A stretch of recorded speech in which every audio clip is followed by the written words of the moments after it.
Pilote Podcast. Pilote Podcast. Écoutez, comprendre, découvrir, voler. Bonjour à tous et bienvenue, très heureux de vous retrouver pour ce nouvel épisode de Pilote Podcast. Aujourd'hui, je suis accompagné de Laurent qui est développeur pour l'application SDVFR. On va parler d'appli de nav aujourd'hui. Laurent, comment vas-tu et surtout, est-ce que tu peux te présenter en quelques mots ? Bonjour Nicolas, bonjour à tous. Écoutez, moi je suis Laurent Jordelier, cofondateur de Skyrim Soft et développeur de SDVFR. On a co-construit ça avec un autre développeur qui s'appelle Thomas Jacquin et qui est toujours avec moi dans cette nouvelle aventure de SDVFR Next. Effectivement, on va parler des SDVFR Next. Juste avant ça, on va parler un petit peu de toi et de ton pilotage. On aime bien un petit peu dans Pilote de Podcast, de parler de notre invité. Est-ce que tu peux nous raconter comment toi tu es tombé dans la marmite, comment tu es venu dans le milieu de l'aviation ? Alors, moi, je suis venu dans l'aviation. Je suis assez fan d'aéronautique depuis tout petit, mais je suis venu dans l'aviation un peu plus tard, sur le tard, lorsque on va dire que les finances ont permis de pouvoir penser à pratiquer. Mais j'ai toujours été un grand fan d'aviation. J'ai surtout commencé quand j'étais tout petit sur les simulateurs de vol. Vu que je suis plus tout jeune maintenant, c'était des Flight Simulator 3, Flight Simulator 5 sur des bonnes vieilles disquettes et ça m'avait beaucoup interpellé. Et puis j'ai aussi une toute petite culture aéro de par mon père qui aimait beaucoup les avions les vieux Warbird, tout ce qui était constellation DC-3, toute cette aviation vintage qui me plaît beaucoup. Et puis après effectivement grandissant avec un boulot qui te permet éventuellement de se payer quelques heures, un jour j'ai sauté le pas, mais vraiment sur un coup de tête. Sur un coup de tête, j'avais repris la simulation de vol sur Flight Simulator X à l'époque, et au bout d'un moment, j'avais fait le tour du simu, je me suis dit pourquoi pas, et j'ai poussé la porte de l'aéroclub du coin et je me suis lancé. Voilà. Alors comment ce fut perçu par ton entourage ? Finalement, ça a été dans la continuité, j'ai l'impression. Ouais, c'était un peu dans la continuité. Ça n'a pas été trop une surprise. Après, ça a été plutôt normal. Après, je me souviens que à l'époque, c'était ça remonte un peu maintenant. C'était 2011, entre 2011 et 2013. Je m'étais dit que il fallait commencer je commençais mon PPL et je m'étais dit il faut absolument que j'arrive au bout parce que j'avais eu quelques sons de cloche à gauche à droite comme quoi ça pouvait être un peu compliqué, surtout quand tu travailles, t'as un métier, que tu fais autre chose dans ta vie, d'être un peu assidu et d'aller au bout de la formation. Donc j'avais tout fait pour être en capacité de finir le PPL assez rapidement et de pouvoir aller au bout. Ça m'aurait beaucoup frustré de pas pouvoir le faire. Donc j'ai fait ça en 1 an et demi à peu près, ce qui est à peu près correct. Ouais, c'est pas mal du tout. J'aurais pu aller un peu plus vite, mais bon, voilà. Donc pas perçu particulièrement. Après j'ai emmené la famille après effectivement pour mes premiers vols, mais voilà. Ce qui est plutôt pas mal. Je rebondis sur tes 1 an et demi. Je crois que la moyenne en France, c'est 2 ans. C'est un petit peu plus de 2 ans pour passer le PPL. Donc, t'as pas chômé, t'as bien avancé. Ouais. Mais après, je pense que c'est en fonction des capacités de chacun, surtout financières, parce que c'est pas compliqué de voler. Je veux dire, c'est pas beaucoup plus compliqué que de prendre une voiture. Il suffit juste d'être intéressé et d'écouter ce qu'on vous dit. C'est ça. C'est juste effectivement d'un point de vue un peu purement pécunier, c'est-à-dire que si on n'a pas à peu près le matelas disponible, moi j'avais toujours été très très très sérieux dans ma gestion de tous les jours et je m'étais dit si je me fais un seul plaisir, c'est celui-là. Et c'est ce que j'ai fait. Et j'avais prévu le coup pour justement pouvoir ne pas me retrouver bloqué en milieu de formation. Ouais, c'est ça. C'est surtout ça. Parle-nous, tiens, de ton premier avion, le premier avion sur lequel tu as volé.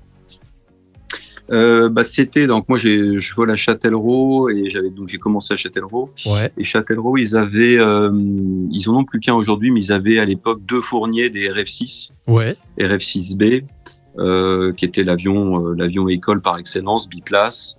Donc j'ai commencé là-dessus. Après, tous les avions sont probablement très bien, mais c'est vrai qu'en général, le premier avion sur lequel tu pilotes, tu le gardes un peu dans le cœur. Ouais, c'est donc voilà, c'est resté un avion que je pilote encore aujourd'hui et que j'aime beaucoup, qui est pas bien rapide, hein, c'est 100 chevaux, qu'on doit croiser à 160, 170 km/h, c'est assez lent, mais c'est très très maniable et assez agréable avec la bulle. On a une belle visibilité. Ouais. Et puis ça, c'est lettre de noblesse quand même avec Renier Fournier de mémoire qui est toujours de ce monde, ouais. Qui est quand même un grand personnage de l'aéronautique en France. Ouais, c'est vrai. Du coup, j'imagine tu as fait ton premier lâcher solo sur cet avion. Si tu peux nous raconter ton premier lâcher solo, comment ça s'est passé, tes sensations, etc.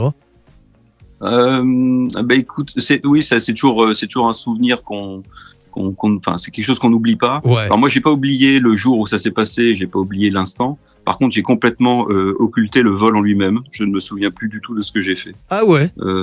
Ouais, ça c'est quelque chose qui me marque pas mal, qui m'a marqué parce que j'avais quoi 7 8 heures de vol, un truc comme ça. Et puis ça se passait bien, on faisait quand même pas mal, évidemment, on fait beaucoup de tours de piste. Donc ça commence à devenir un automatisme et puis on s'est posé et puis l'instructeur me dit tu veux faire un tour tout seul? Et je me demande même si à l'époque l'instructeur que j'avais il n'avait pas zappé que j'avais jamais été lâché. Mais c'est dans mon souvenir. Après, j'ai peut-être un petit peu romancé le truc, mais je dis ouais, ok. Et puis après, je suis parti, mais j'ai fait juste un tour de piste, vraiment un seul tour de piste. Je me suis reposé tout de suite. Et je dois dire qu'effectivement, le vol en lui-même, j'en ai pas beaucoup de souvenirs, parce que probablement qu'on est un peu. Et puis on nous raconte quand même beaucoup de choses. On nous dit tu vas voir, ça va décoller plus court. T'as quand même éventuellement 80 kilos de moins dans l'avion, des choses comme ça. Je t'avoue que j'ai pas beaucoup de souvenirs et que bon, j'ai juste fait mon tour de piste correctement sans problème et je me suis reposé. Et t'étais fier une fois posé. Je pense que c'est. Alors moi en tout cas, j'ai quand même une belle satisfaction par rapport à ce que j'avais réalisé. Je pense que c'est pour tout le monde pareil. Oui, c'est vrai quand quand tu te poses après que tu réalises quelques heures plus tard, tu te dis ouais, effectivement, je l'ai fait. Et comme quoi, c'est possible. Et tu te dis que tu avances. C'est surtout après ce qui m'avait marqué. Ce qui m'a un peu plus marqué, moi, c'est les lâchers suivants. C'est-à-dire, on refait de l'instruction, on commence à éventuellement penser à des petites navigations, on sort du circuit, on revient, etc. Et à un moment donné, on n'a plus d'autres lâchers, on fait un peu de solo. Ouais. Et donc de solo supervisé, il me semble que ça s'appelle comme ça. Et là, tu fais un petit local. Alors tu sors du circuit, dans le secteur ouest, secteur est, j'en sais rien. Et puis tu commences à faire des évolutions. Et tu te dis et là tu commences à sentir un petit peu une pointe de liberté. Ouais. Tu commences à poindre le bout de son nez et tu te dis tiens ça va donner ça plus tard quand je pourrai voler quand j'ai envie.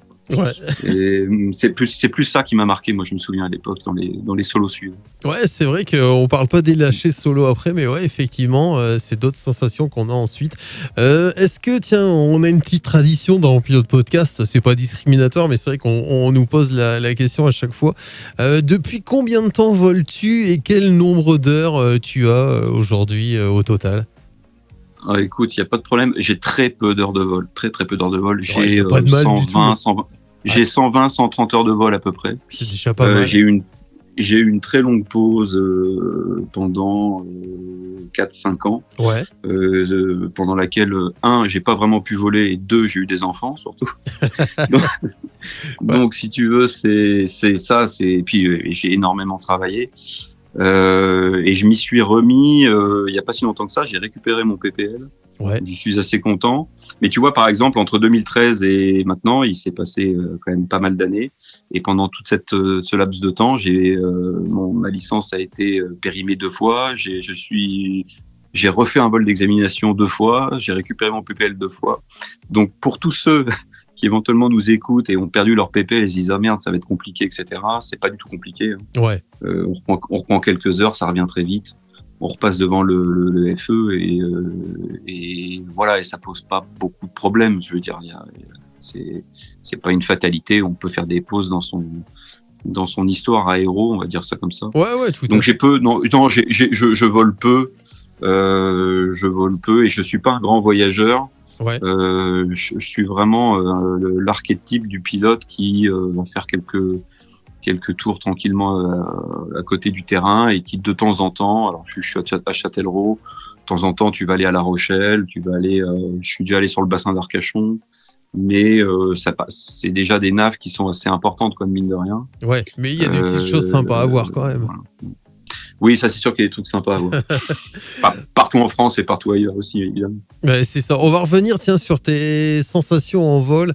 Alors même si tu dis que tu voles pas beaucoup, tu as quand même 130 heures, ce qui est plutôt pas mal. Quels sont... Alors moi j'ai souvent comme anecdote, je dis toujours que moi le fait de voler, ça me permet un petit peu de me libérer, de laisser mes soucis au sol. C'est une expression que j'aime bien mais qui est quand même assez véridique. Toi, quelles sensations ça te procure quand tu voles? Bah, écoute, c'est exactement ça. Moi, on va pas s'étancher sur sur ma vie, mais je veux dire, on a tous nos petits soucis. Des fois, on peut avoir un peu d'anxiété dans la vie, et effectivement, se mettre en l'air en avion.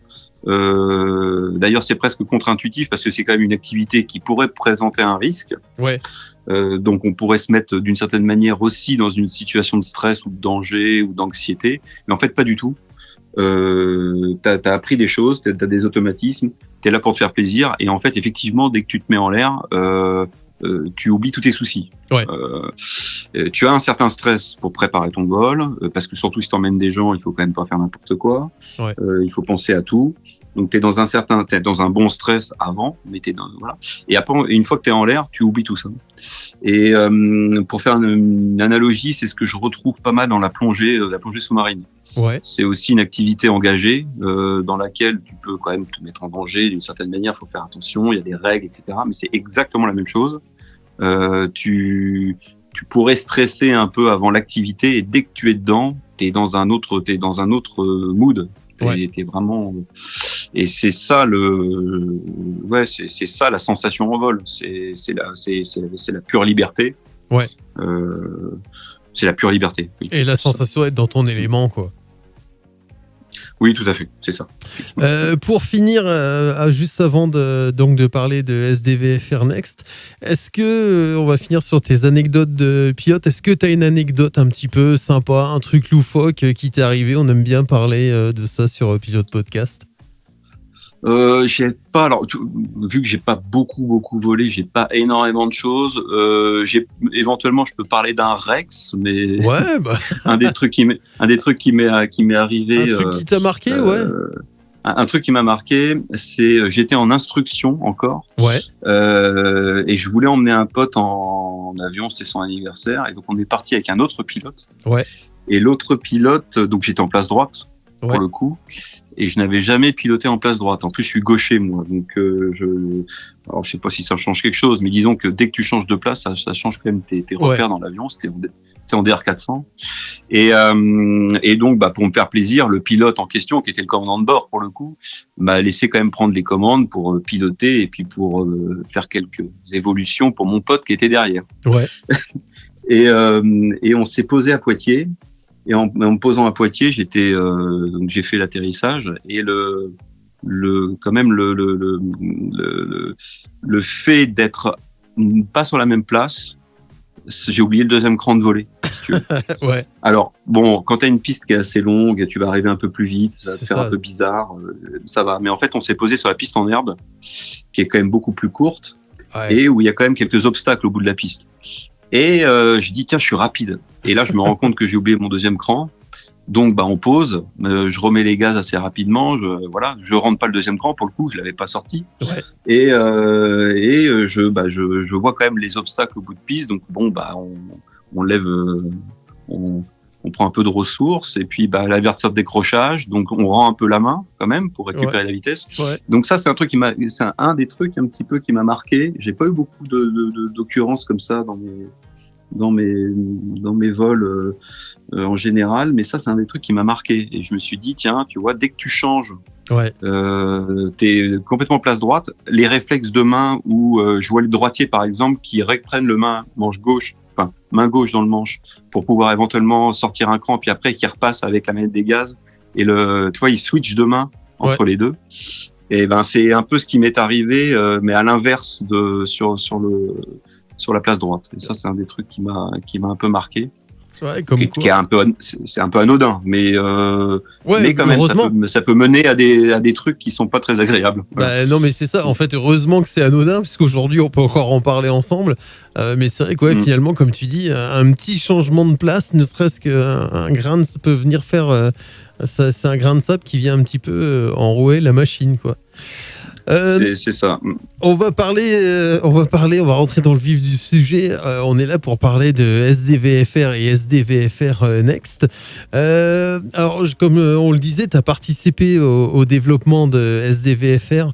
Est-ce que tu peux nous raconter un petit peu la genèse de SDVFR ? Comment ça s'est créé ? Comment l'idée est venue, et puis après je te poserai la question, on va combiner les deux questions, une question qui m'a été posée, j'aime bien poser les questions à des gens qui ne sont pas du tout du milieu, et en fait c'est tout bête, mais en fait est-ce que SDVFR a une signification ? Et j'imagine que oui, quelle est du coup la signification ? Tu veux dire le nom de l'application, qu'est-ce que ça signifie ? Ouais, parce que j'imagine que SDVFR, ça doit avoir... Oui. Alors à l'époque avec Thomas on cherchait un nom de société et en fait on s'est dit on va appeler ça SkyDreamSoft. Donc il fallait trouver un nom de boîte, donc on a dit SkyDreamSoft et donc on s'est dit comment on va s'appeler le logiciel, on s'est dit SkyDream, SD et puis VFR au bout. Voilà. Ok. Donc ça vient de là. Voilà. Et puis alors comment c'est venu cette histoire ? On reprend un petit peu le début de quand je suis arrivé sur le vol réel en 2011, 2012, 2013 quand j'ai passé mon PPL, il y avait à l'époque dans les DR400 que produisait Robin un DR400 qui s'appelait iPad. Et donc sur la partie droite du cockpit, et il était découpé pour y faire rentrer un iPad et l'intégrer complètement au cockpit. Et donc dans le DR400 qui avait pris, qu'a toujours d'ailleurs les ailes Châtel-Rodez, la Châtellerault, il y avait un iPad qui était sur AirNav Pro à l'époque. Et je me suis dit tiens, c'est vachement bien ce truc-là. C'est vrai, une tablette maintenant, ça permet de faire pas mal de choses et tout. Donc c'était quand même, faut replacer un peu dans le contexte. C'était il y a une quinzaine d'années. Et je me dis super. Et puis étant développeur. Aimant l'aviation, la simu de vol, etc. Je me suis dit quand même, ce serait quand même plus intéressant de faire du développement, donc de la programmation, développement, de l'informatique dans un milieu qui est quand même beaucoup plus sexy que la banque, l'assurance et tous ces trucs-là qui sont des fois un peu ennuyeux. Effectivement. Donc je suis rentré chez moi et je me suis dit tiens, je vais découvrir en même temps le développement mobile et du développement sur un sujet intéressant comme l'aviation, l'aéro, etc. Et ça a commencé comme ça. Et c'est vrai qu'à l'époque, avec Thomas, on se connaissait déjà depuis quelques années. On faisait beaucoup de simu de vol ensemble. On tenait une des grandes sessions de vol France, donc pour ce qu'on appelle les simmers, les gens qui font de l'aviation virtuelle. Et on avait déjà fait pas mal de développement là-dedans, des cartes de contrôle aérien, des clients de météo pour injecter de la météo dans le simulateur, etc. Donc on venait pas de nulle part et on avait quand même une bonne culture aéro, malgré que je commençais juste le PPL. Et puis ça a commencé comme ça. Donc pendant plusieurs mois on s'y est mis. On avait commencé par iPad en 2014. Entre février et septembre-octobre, on a sorti notre première version et ça a commencé comme ça. voilà, iPad, iPhone. On a fait Android après l'année suivante en 2015. Et puis après la suite, tout le monde la connaît. On a tenu ça pendant 11 ans. Ouais. Voilà. Donc en fait, au point de départ, vous aviez, alors pour expliquer un petit peu le mode de fonctionnement des SDVFR, vous avez ce que j'appelle une carte propriétaire que vous avez développée vous, et ensuite on peut venir mettre des fonds de carte type la OACI 500 ou encore des cartes à Bossy. Vous aviez donc directement commencé avec votre carte vectorielle en fait, c'est ça ? Non, même pas en fait. Même pas. Mais comme quoi on oublie vite. Moi-même, j'oublie vite les étapes par lesquelles on est passé. On est en fait en 2014 quand on a fait notre appli, on avait embarqué des Métars, des TAF, des Notam, et en fait on avait un moteur cartographique, et sur ce moteur cartographique, on n'avait pas de carte aéro. Donc on vendait l'IGN à l'époque, et donc tu récupérais SDVFR. T'avais pas de carte aéronautique maison embarquée. Okay. Donc t'étais quand même obligé de récupérer une IGN ou ACI. Et puis on s'est bien rendu compte à un moment donné que assez tôt dans l'histoire de l'appli, sur les coups de fin 2015, début 2016, on s'est dit c'est quand même dommage qu'à un moment donné tu sois quand même obligé d'aller chercher une carte alternative, aussi bien soit-elle, et qu'il n'y ait pas de carte aéronautique intégrée au produit. Donc c'est comme ça que c'est venu, et on s'est dit on n'est pas plus con que les autres, on va y arriver, on va créer notre carte aéro. Alors elle aura probablement des défauts, des qualités, etc., mais on va le faire. Et c'est comme ça qu'on a appelé notre SDOACI, qui après arrivait dans le produit par défaut. On pouvait récupérer cette carte. Voilà. Ouais, c'est ça. Voilà. Pour nous donner pour nous donner un ordre d'idée, est-ce que tu sais à peu près combien de temps ça demande pour créer on va dire du codage jusqu'au fait que l'appli soit dispo sur téléphone, tablette, combien de temps ça t'a pris, ça vous a pris, et ensuite qu'on ait un ordre d'idée un petit peu combien de temps ça prend ce que j'appellerais entre guillemets le maintien d'application, qu'on puisse se rendre compte un petit peu. C'est une question qui est complexe parce que je me souviens qu'à l'époque, quand on avait développé sur iOS à l'époque, on avait travaillé de février à septembre-octobre. Je travaillais à côté, mais je le faisais que ça. C'est-à-dire tous les soirs, les week-ends, etc. Je ne faisais que ça. Mais c'était une autre époque. C'était il y a une quinzaine d'années.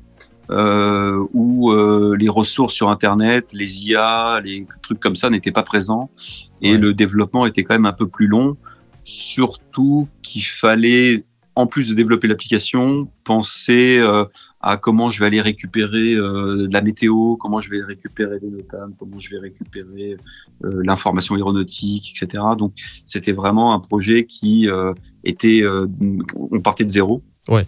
Et donc tu vois, on a passé 8 mois à développer ça, et en plus à l'époque on avait fait l'erreur de sortir ça uniquement sur iPad. C'était même pas compatible iPhone. Ouais. Donc on a récupéré les wagons après, mais on avait fait que ça. Donc ça donne un ordre d'idée. Aujourd'hui, je pense que je pense qu'on pourrait être un petit peu plus rapide, mais il y a quand même toute une connaissance métier. De l'aéro, de l'information aéronautique, des espaces aériens qu'il faut quand même bien maîtriser. Donc c'est des mois de travail. Et versus SDVFR Next, par exemple, vous avez été plus vite à faire la version suivante avec aujourd'hui les moyens qu'on a en plus, les moyens un peu plus modernes qu'on a, et probablement la façon de coder qui a changé. Est-ce que ça a été plus rapide, par exemple, pour vous, pour créer Next ?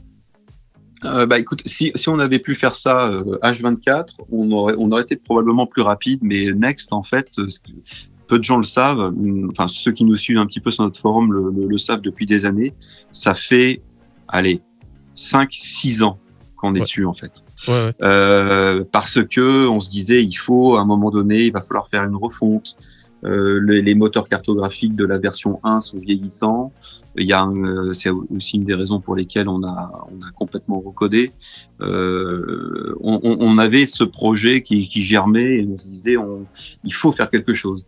Et on a eu plusieurs tentatives sur lesquelles dans les moteurs carto qu'on a choisis. Enfin, je rentre pas trop dans les détails, mais techniquement, où on a mis des fois à la poubelle certaines choses qu'on avait faites. Ouais. Et donc, Next, en fait, est un projet qui est sorti un peu dans la douleur. C'est-à-dire que on a été au four et au moulin entre entre le vrai travail, le travail de tous les jours, et puis le travail passion, Skydream, SDVFR de l'autre.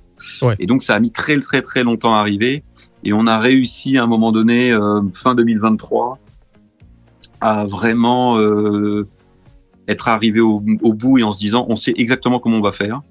On avait levé tous les verrous techno qui nous embêtaient, et on s'est dit c'est bon, d'ici 6 mois on va réussir à sortir notre bêta. Et c'est ce qu'on avait fait en avril à peu près 2024. On avait sorti la bêta ouverte pour que les gens puissent tester. On pouvait tester, ouais. Voilà. Ouais. Donc ça a été très très long en fait au final de pondre tout ça. Alors on va parler un petit peu de chiffres rapidement. Je sais que tu avais préparé de ton côté. Est-ce que tu aurais un ordre d'idée à nous donner?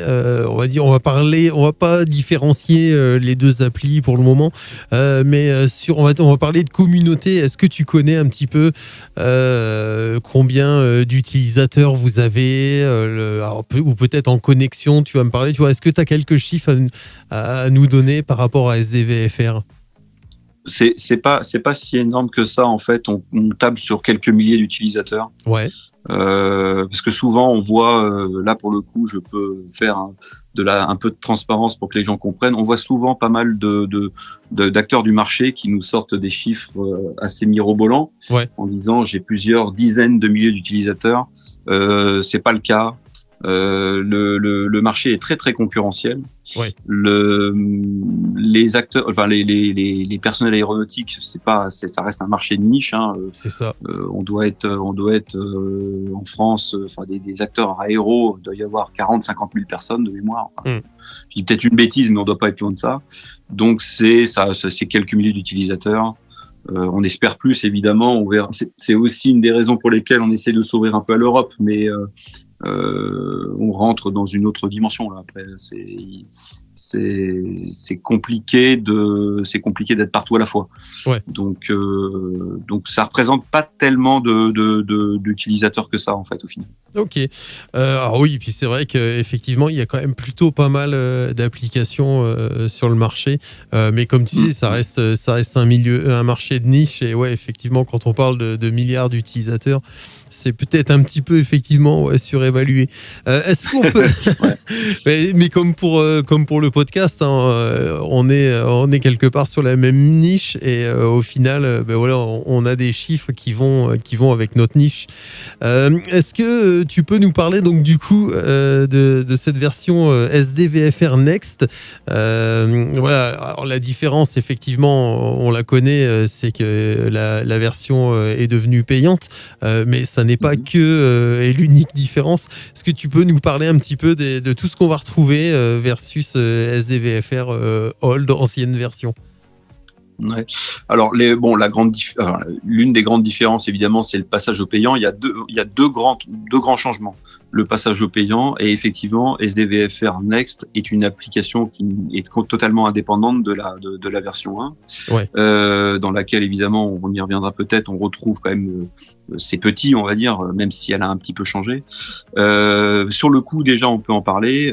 C'est 64 € par an, et c'est le seul prix aujourd'hui disponible sur notre boutique. Ça, on y tenait pour que les gens sachent que c'est le prix réel que tout le monde paye. Il n'y a pas parce qu'on me pose souvent la question de savoir est-ce qu'il y a des réductions, des choses comme ça. Non, il y a un prix unique. On a essayé de simplifier au maximum la lisibilité pour l'utilisateur. Et puis on s'est dit, quitte à effectivement faire payer, on va intégrer un maximum de cartes à l'intérieur, parce que pas mal de pilotes, en tout cas, nous prenaient déjà à l'époque une IGN OACI à 30 €, plus éventuellement une SIA 250 s'ils étaient sur Paris, Lyon, Marseille, Strasbourg, Nice, etc.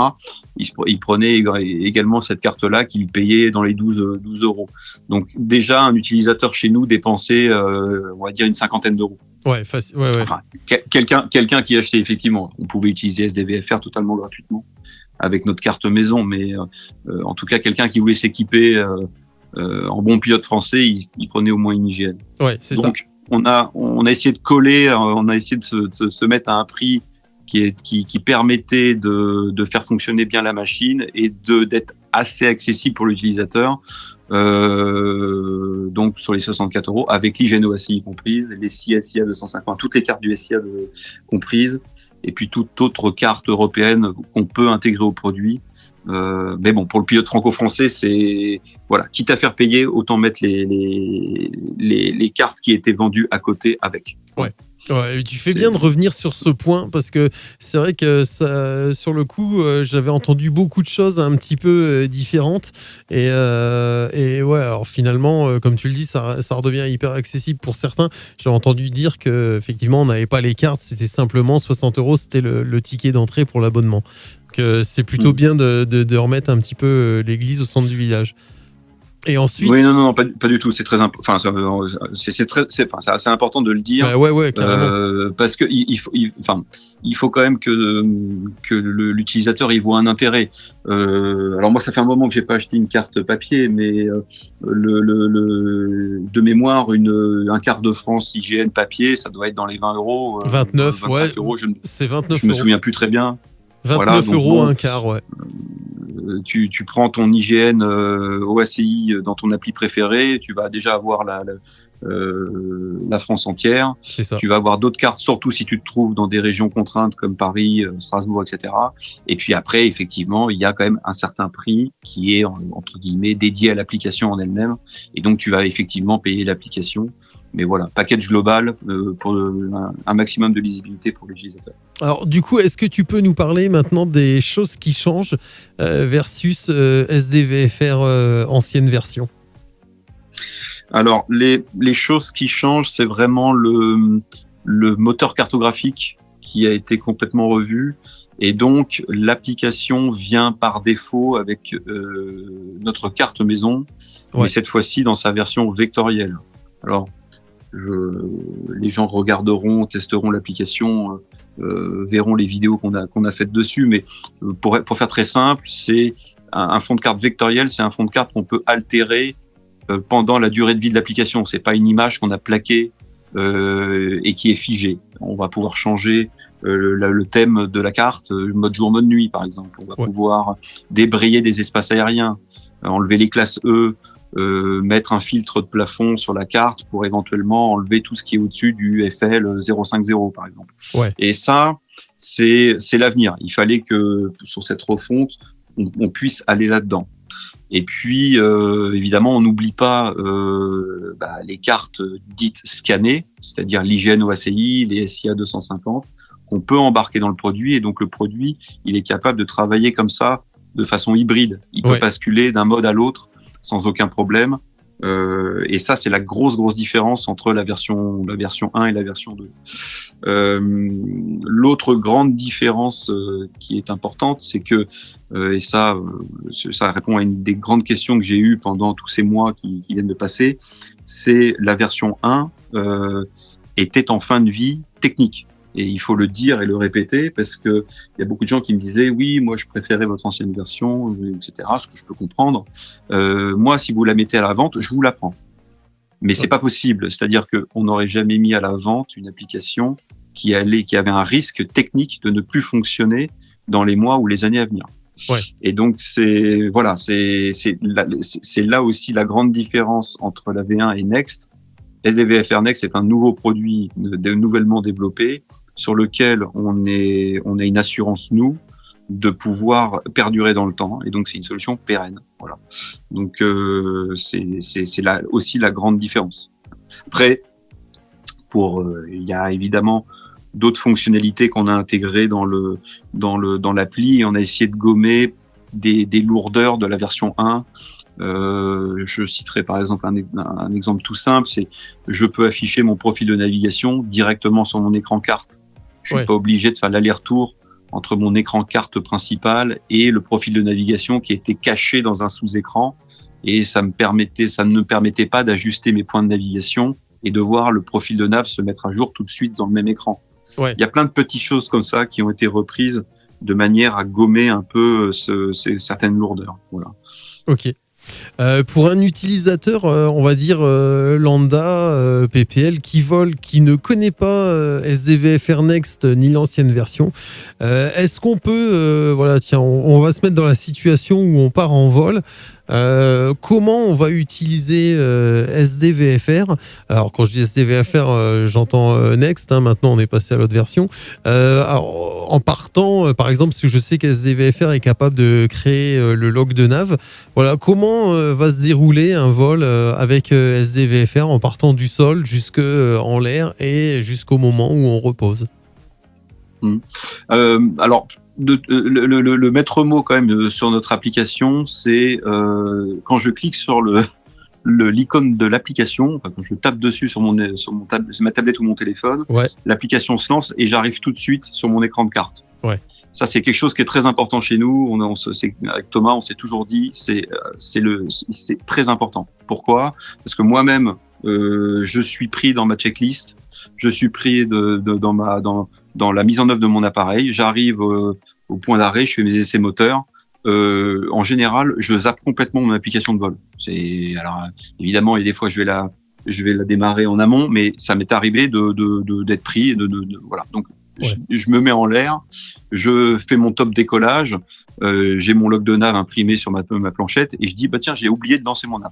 Donc je prends le téléphone ou la tablette, je clique sur l'application et je la repose à côté. Voilà. Ouais. Et ça, je sais que l'application est partie, le suivi est parti. Il n'y a pas de démarrage du vol, je fais décoller ou autre chose. Ouais. Ça, c'est très important. Après, effectivement, ça c'est juste pour le démarrage de l'application, mais il y a la préparation de vol en elle-même où je prends tranquillement mon appli en amont et je fais tout se passe un peu par appui long chez nous. Je fais un appui long sur un terrain, je le colle sur le terrain, mon terrain de départ. Je vais sur mon terrain d'arrivée, je fais la même chose, appui long. Et après, je peux découper mon segment un peu où je veux et je peux déplacer mes points pour les coller là où j'ai envie de les coller. Voilà. Ouais. Et une fois que j'ai ça, j'ai quelques points de passage, j'enregistre mon log de nav. Et dans la partie navigation de l'application, j'ai mon log, j'ai mon profil de navigation. Comme ça, je vois les espaces aériens par lesquels je vais passer. Je peux évidemment y ajuster les altitudes de mes segments pour passer au-dessus, en dessous si j'ai envie. Okay. Et puis après, la totale, le devis carburant, la masse et centrage, les terrains qui sont sur ma route, les notames de route, les notames de terrain, la météo, la tensil, Wintem, etc., etc. Et tout ça dans la poche. Les VAC, on a aussi les VAC des terrains. Évidemment, la documentation qu'on peut embarquer hors ligne, donc les VAC, évidemment les fameuses VAC géoréférencées. C'est un indispensable, surtout quand on arrive sur des intégrations de terrain qu'on connaît pas forcément. Ça nous permet de bien appréhender le tour de piste et de le suivre correctement. Et ça nous permet aussi, et ça c'est très important, de pas survoler des bleds sur lesquels il y a les fameux ronds bleus pour éviter de se faire taper sur les doigts et puis pour éviter que les riverains ne soient pas contents. Donc ça, c'est quelque chose de très très important.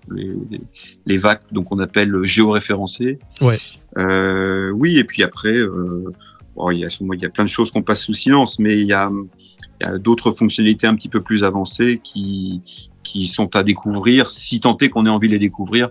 La plupart des gens ont juste déjà envie d'avoir un suivi de vol, deux, ma doc embarquée pour que je puisse jusqu'au dernier moment avant de décoller vérifier que j'ai pas zappé de lire un notam, de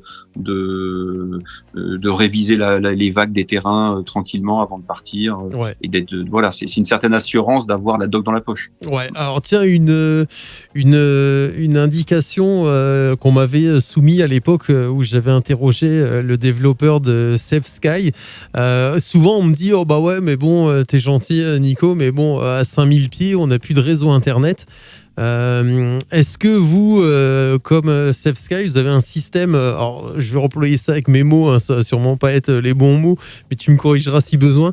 Vous avez un système de, entre guillemets, mémoire tampon qui fait que même si on a une couverture faible ou même pas du tout de couverture, on peut quand même avoir accès à la carte VAC sur un terrain de déroute, par exemple. Oui, alors l'appli, alors SDVFR Next comme la V1 est pensée pour l'utilisation hors ligne. Ça, il faut le marteler. Ouais. C'est-à-dire que tes cartes aéronautiques et ta documentation, si tant est que tu les aies embarquées en amont, hein, c'est-à-dire que tu as synchronisé les nœuds documentaires que tu avais envie de synchroniser. J'ai embarqué mes VAC, j'ai embarqué mes VAC géoréférencés, j'ai embarqué mes fiches base ULM. Je sais que sans connexion Internet, j'aurai tout ce qu'il faut dans mon appli. Voilà. Ça, c'est le premier point. Le deuxième point, c'est effectivement, il y a des fonctionnalités qui pourraient nécessiter de la connectivité.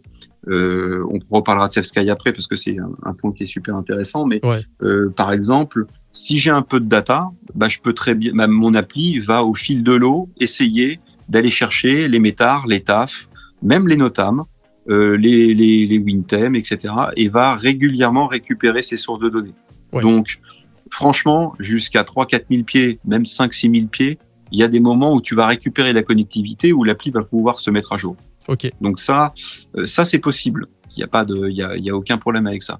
Bon, ces mises à jour-là, c'est plus des mises à jour qui nécessitent quand même un petit peu de données, de bande passante, parce que ça représente quand même des fichiers qui font quelques mégas des fois, donc ça peut être un peu lourd, mais ça marche.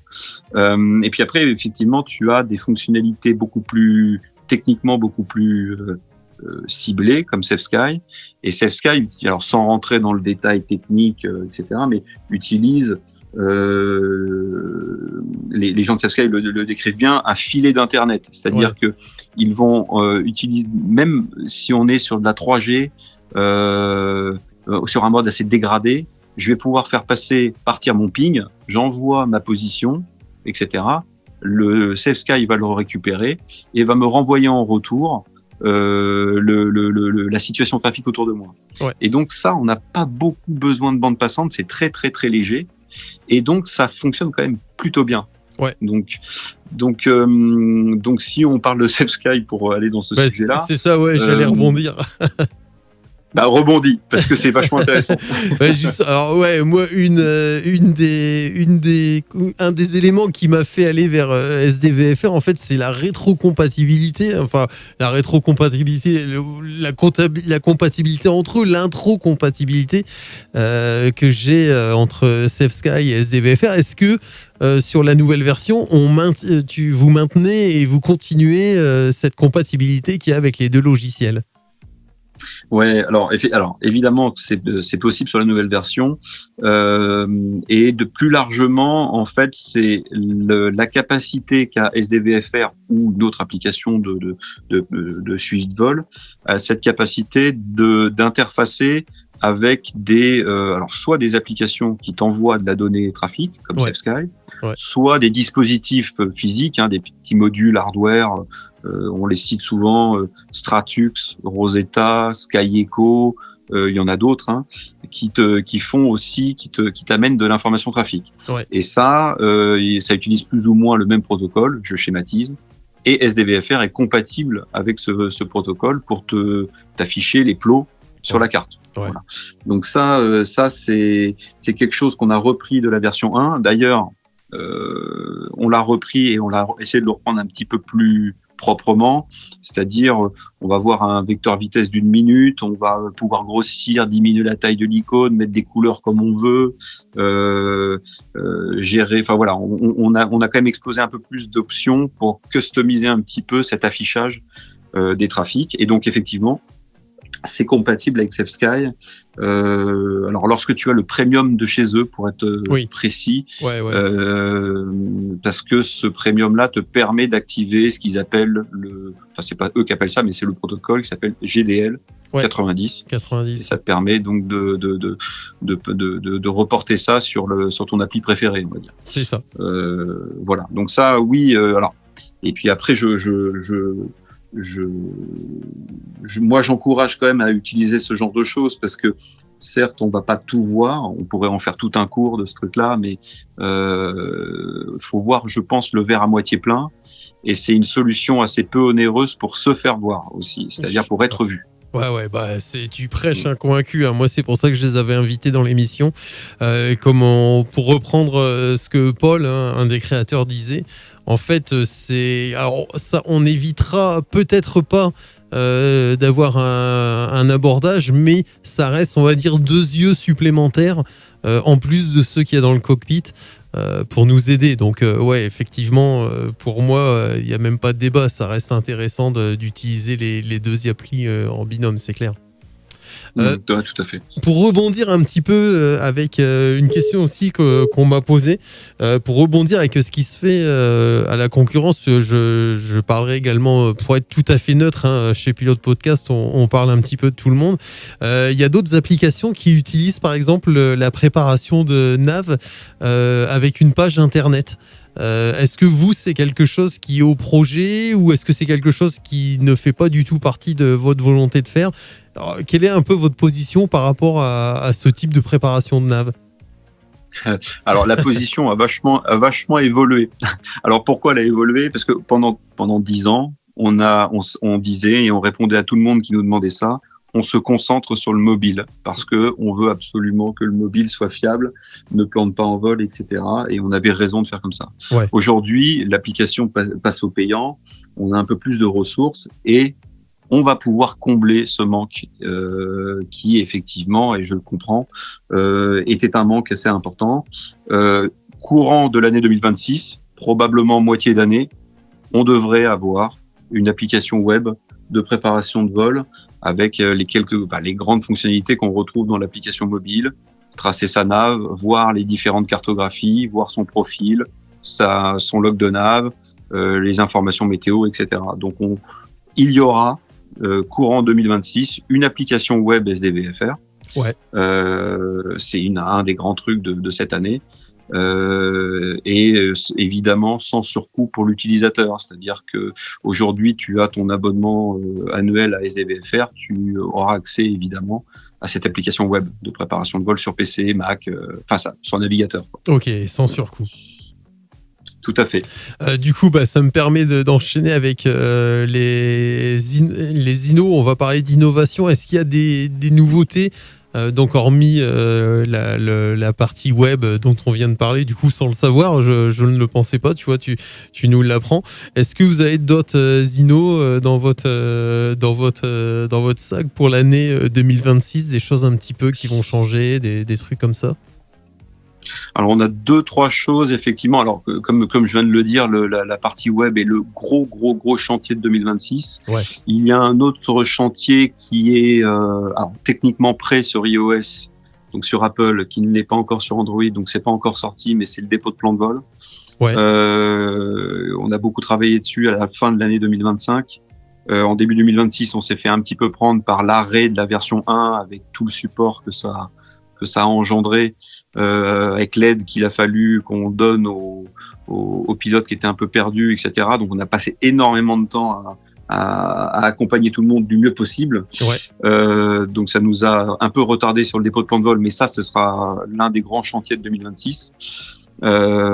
Évidemment, c'est important quand on commence à faire de la cartographie en Europe. Si on peut pas déposer de plan de vol, c'est un peu dommage. Oui, ou du vol de nuit même.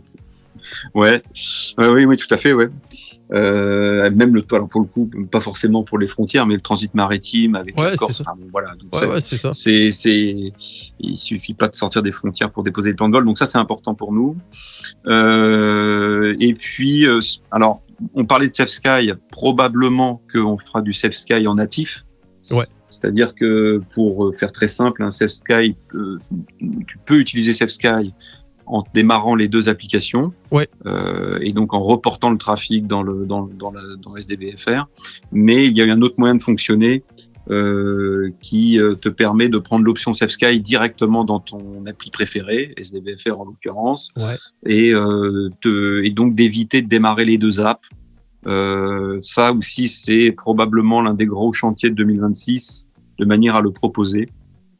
Et puis, ça c'est déjà pas mal, mais pour finir, alors évidemment, il y a d'autres petites choses qu'il va falloir qu'on améliore sur l'appli, mais le dernier gros chantier pour moi, et qui sera aussi le chantier des années suivantes, c'est la montée en puissance sur les pays européens autour.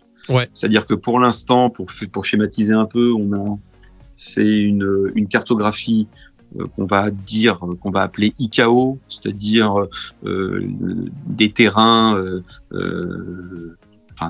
OACI avec les espaces aériens, mais ça reste quand même une cartographie sur laquelle il va manquer éventuellement quelques spécificités VFR dans les pays limitrophes et dans les pays européens qu'on a déjà fait, avec des terrains privés, des équivalents de base ULM par exemple dans d'autres, et puis des spécificités dans l'espace aérien des autres pays qu'il va falloir absolument qu'on gère.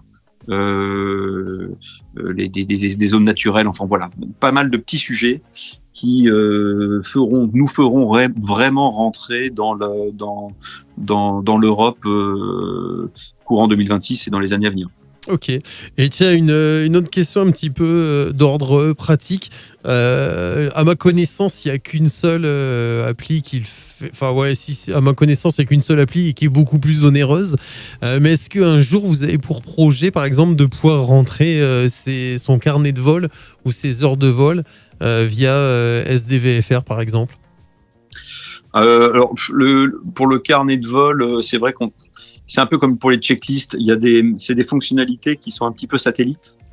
Et c'est évidemment tentant d'aller sur ce genre de choses, mais il faut forcer de constater que on est déjà un peu au four et au moulin sur ce genre de choses. Donc dans SDVFR, c'est peu probable. Après, peut-être que on travaillera. Je sais que de mémoire, il y a une application FFA qui s'appelle Carnet.aero de mémoire qui travaille déjà bien là-dessus. C'est pas impossible qu'on travaille peut-être avec eux, ou en tout cas qu'on fasse quelque chose, mais réinventer la roue, ou en tout cas réinventer quelque chose que quelqu'un a déjà fait, ce serait peut-être dommage. Donc wait and see, j'ai envie de dire. Ok, ça marche.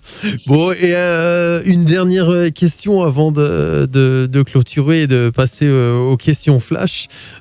Du coup, finalement, on en parlait tout le long de l'émission. C'est vrai qu'il y a pas mal aujourd'hui d'applications de navigation. Bon, alors moi, pour en avoir testé, je suis un petit peu le fly geek de l'aviation, pour en avoir testé pas mal.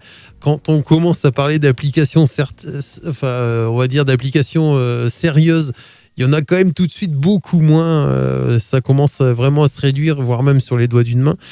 Aujourd'hui, à un utilisateur lambda, quel conseil, enfin, en tout cas, quel argument tu donnerais pour lui dire, bah voilà, aujourd'hui, finalement, c'est peut-être plus sympa de venir utiliser SDVFR versus d'autres applis, tu vois, sans pour autant taper sur les autres applis. Mais voilà, quels arguments tu donnerais, toi, aujourd'hui, à date, par rapport à SDVFR ?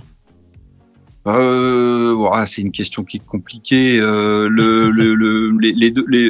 pense que les deux arguments que je donnerais, c'est le rapport qualité-prix, peut-être. C'est-à-dire qu'on a quand même assez de fonctionnalités, une bibliothèque de cartes qui est intéressante surtout pour le pilote français. Voilà.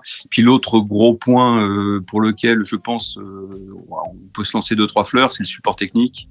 C'est-à-dire que quand on nous demande quelque chose, on répond, et on répond en général dans un délai qui est quand même qui défie toute concurrence. Donc je pense que si on veut un bon contact et se faire aider quand on a un problème, ça vaut le coup de venir chez nous. Après, il y a évidemment d'autres très grandes applications. Moi, j'ai aucun mal à dire du bien des autres, hein. C'est-à-dire que tu as des grandes applications comme Skydaemon, AirNav Pro qui ont beaucoup d'expérience et depuis des années et des années. Je pense que c'est des bonnes applis. Moi, j'encourage les gens d'ailleurs à aller tester. S'ils ont envie de tester, c'est toujours intéressant de découvrir ça, surtout quand on aime bien manipuler des tablettes, des choses comme ça. C'est super intéressant. Après, il y a d'autres applications un peu plus type ForFlight, Garmin Pilot, qui sont peut-être un peu plus onéreuses et qui sortent un petit peu du scope, du périmètre du vol VFR, et qui sont peut-être plus intéressantes pour des pilotes qui voyagent beaucoup, peut-être, je ne sais pas.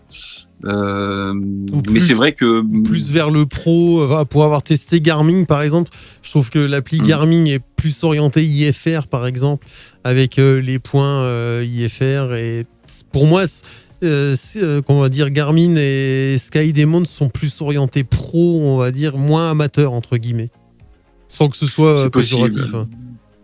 Oui, c'est possible. Mais bon, en tout cas, il y a de très bonnes applications et puis elles sont là depuis longtemps, donc c'est pas pour rien qu'elles sont là depuis un moment. Moi, j'encourage les gens à essayer. Et puis après, d'ailleurs, chose qu'on n'a pas dit. Sur notre site, alors c'est peut-être pas très très visible, mais tout nouveau compte chez nous donne un mois d'essai à SDVFR Next, sans aucune limitation de fonctionnalité, donc ça donne une bonne idée ça permet de tester l'application et vraiment à fond quoi. Donc, c'est ça. N'hésitez pas. Ouais, c'est ça. Bon, et puis choisir un mois où il fait beau. De préférence, ce serait pas mal. Ouais. En ce moment, c'est pas facile. Ouais, c'est ça. Oh, mais il va faire beau, on y croit. Je te remercie, je vais te laisser le mot de la fin. Est-ce qu'il y a quelque chose avant qu'on fasse, je sais pas si tu connais, on a une version d'émission qui s'appelle les questions flash. Je te poserai 10 questions où ça nécessite qu'un mot de réponse. C'est des questions qu'on pose à tous nos invités sans exception, et en fait ça nous permet d'avoir un petit peu leur vision des choses très spontanée. Mais voilà, si tu as le mot de la fin ou quelque chose qu'on n'a pas abordé, écoute, je te laisse le mot de la fin. Le mot de la fin, c'est jamais facile. Moi, ce que j'aimerais dire déjà, c'est j'aimerais déjà remercier les gens qui nous ont suivis pendant toutes ces années, et qui déjà ont été adorables de nous suivre et nous avoir fait des retours, nous avoir aussi permis d'évoluer et de s'améliorer. Et puis je remercie évidemment les gens qui nous ont suivis sur SDVFR Next. Ça n'a pas été facile. La transition n'a pas été facile. Il y a des gens qui ont été déçus que la V1 s'arrête et que l'application change un peu. Elle a aussi potentiellement quelques défauts. Il va falloir qu'on gomme, mais tout n'est pas dans le marbre. On va continuer sur ce nouveau produit à évoluer ensemble. Mais voilà, moi je voulais remercier les personnes qui nous suivent.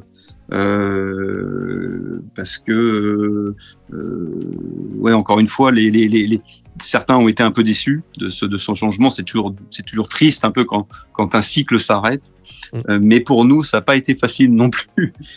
Ça n'a pas été facile non plus. On a été très très très très sollicités. On a été même sous l'eau. On a croulé sous les mails.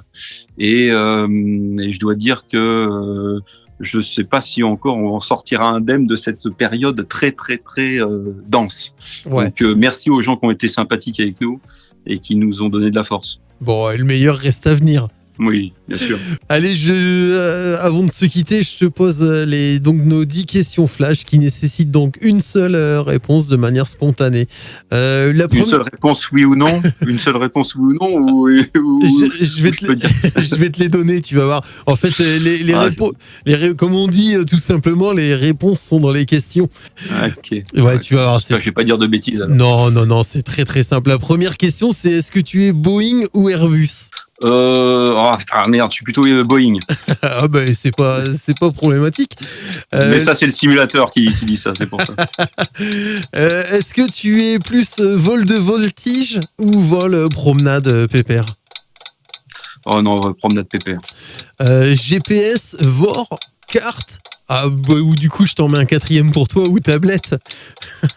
J'ai presque envie de répondre VOR, tu vois. Ah ouais, ok. J'aimais beaucoup ça, moi, navigation VOR. Comme quoi. Tu es plus moteur ou réacteur ou turbine?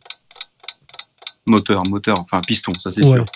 Vent de face ou vent de travers pour l'atterrissage? Vent de face. VFR ou IFR? VFR aujourd'hui, IFR quand je faisais le simmer sur mon ordinateur. Kiss landing ou hard landing? Oh, kiss. Au sol ou en l'air? En l'air. Seul ou accompagné? Ah, c'est dur ça. Ouais. Allez, accompagné. Et enfin, pour finir, avec ou sans moteur? Bon, avec moteur. Ouais. Eh ben écoute, merci à toi Laurent, merci pour ce temps que tu as consacré à Pilote Podcast. J'ai été très content de parler avec toi de l'appli SDVFR Next, la nouvelle version. Merci beaucoup pour ta présence. Merci à vous les auditeurs. Vous êtes toujours plus en plus nombreux à nous suivre et nous écouter sur les plateformes YouTube, Spotify ou même encore Apple Podcast. Merci encore à vous et on se retrouve très bientôt pour un nouveau podcast sur Pilote Podcast. Pilote Podcast. Pilote Podcast. Écoutez, comprendre, découvrir, voler. Bienvenue chez Pilote Podcast. Ici, c'est le podcast de ceux qui aiment, qui pratiquent ou qui sont passionnés d'aviation. Vous retrouverez tout ce qui concerne l'aviation, les clubs, les pilotes, les métiers de l'aérien sous forme d'interview. Cet espace vous est également ouvert, alors n'hésitez pas et contactez-nous dès à présent par mail à pilote.podcast.contact@gmail.com.